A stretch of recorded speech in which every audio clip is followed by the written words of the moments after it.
Via vai di fedeli e turisti stamattina in cattedrale a Belluno, una veglia di preghiera questa sera nella chiesa di Loreto e poi domani tutti in piazza per assistere alla cerimonia di beatificazione di Papa Luciani. Lei ha un ricordo di Papa Luciani?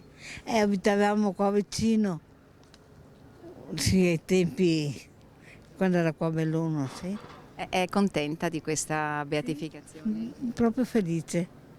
Vigilia di attesa per la giornata storica che si appresta a vivere Canale d'Agordo, città natale del Pontefice, che sarà beatificato durante la solenne celebrazione presieduta da Papa Francesco in piazza San Pietro, che consacrerà alla storia Albino Luciani. È tra le Dolomiti che Luciani maturò la sua vocazione, elaborò la sua idea di chiesa per i poveri, gli ultimi, i deboli. Luciani ha ricordato ieri durante la conferenza stampa in Vaticano il cardinale Beniamino Stella, all'epoca uno dei sacerdoti della diocesi di Vittorio Veneto, si distinse per la sua semplicità e la sua umiltà. Era un formidabile comunicatore, pur essendo molto colto, era capace di improvvisare omelie in dialetto pur di arrivare ai più semplici. Un papa che ha parlato davvero al cuore della Chiesa, ha detto il cardinale Stella.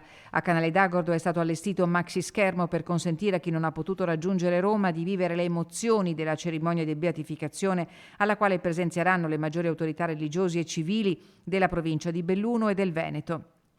Ieri sera a Canale era attesa Candela Giarda, la giovane argentina guarita per intercessioni di Papa Luciani, ma la donna, all'epoca dei fatti una bambina, non ha potuto raggiungere la terra natale di Giovanni Paolo I perché infortunata. È stata la certificazione di quella guarigione, che non ha avuto spiegazione scientifica, ad essere valutata dalla Congregazione per le cause dei santi, che dopo un iter durato 19 anni ha consentito di dichiarare la beatitudine di Papa Luciani.